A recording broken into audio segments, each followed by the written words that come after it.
Hello guys. Good afternoon. Good afternoon po sa lahat. Aking mga kaibigan. Ang video ko ngayon ay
ayan po ang rice dito sa Morocco.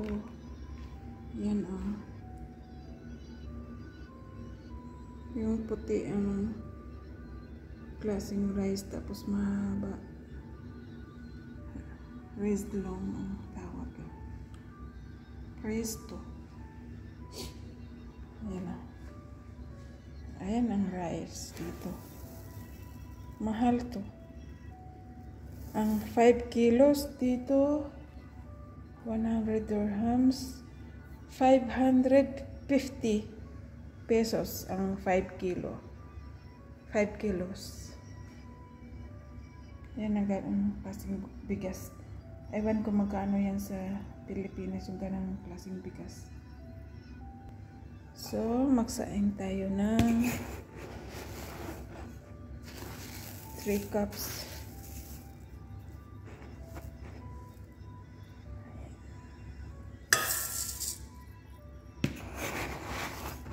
Ay, hanggang bukas na itong aking luto. Bukas iulam ko to. Yan ang pagkain ko.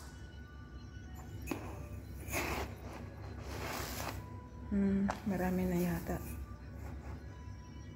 Ayan. 2 kalahating bigas.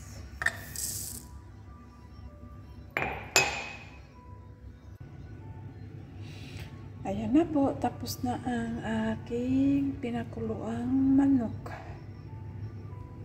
Ayan, hanguin natin yung manok.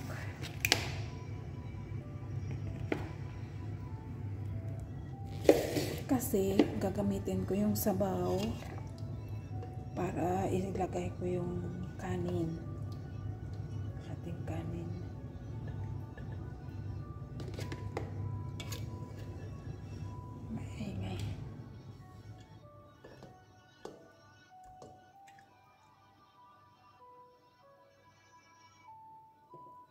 Maingay yung exhaust fan.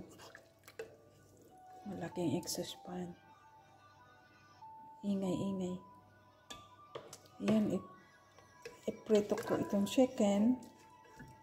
Tapos ihalo natin sa manok, sa rice.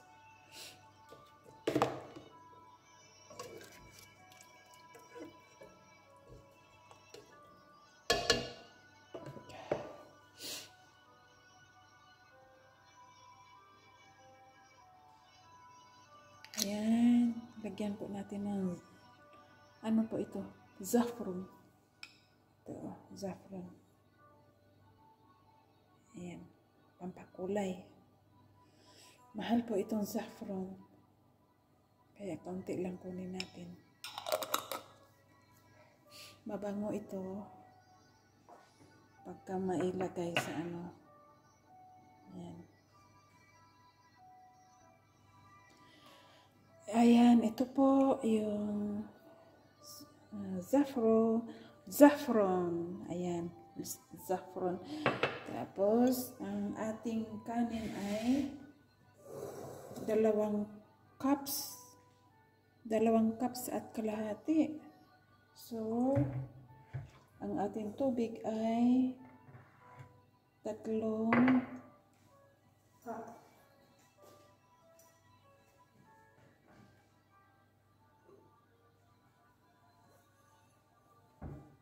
3 cup kasi 2 baso't kalahati yung 2 cup kalahati yung ating kanin, ano. Kaya ito 1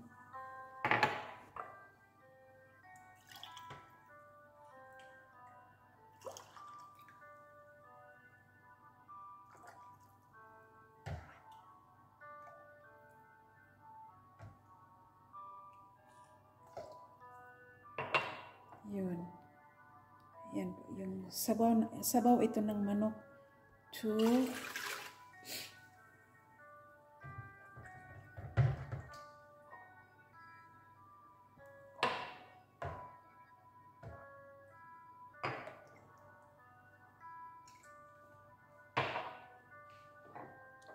ayan, 3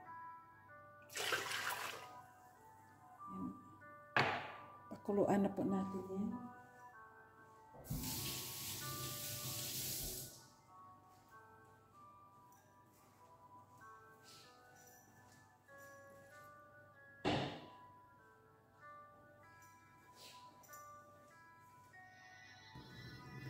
So, ayan na po yung sabaw ng manok.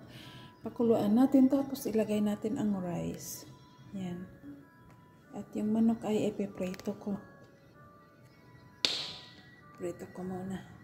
Yan.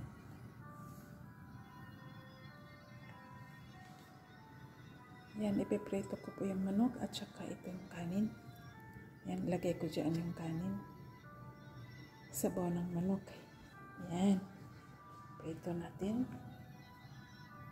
ang manok.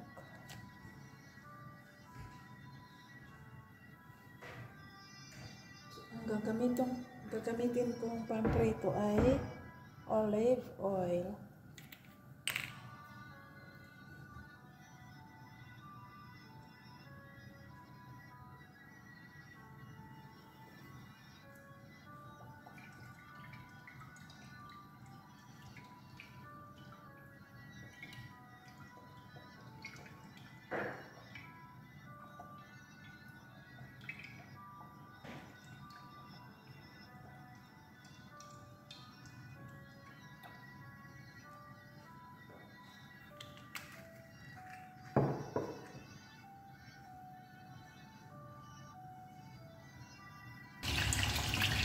Yan, iprito na natin ang chicken.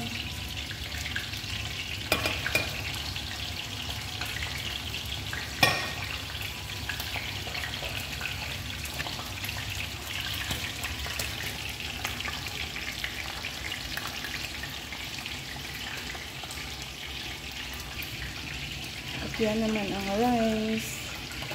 Lalagyan natin ang rice. Ayan ang rice po. Nilagay ko na ang rice. Ayan na guys, yung kanin. Kaunti na yung sabaw. Ilagay ko na ang saffron. Ayan. Para kumulay siya ng dilaw. Ayan.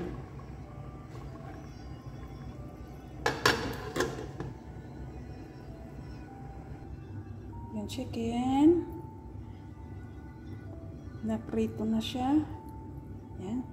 Maya-maya ilagay natin doon sa ating kanin.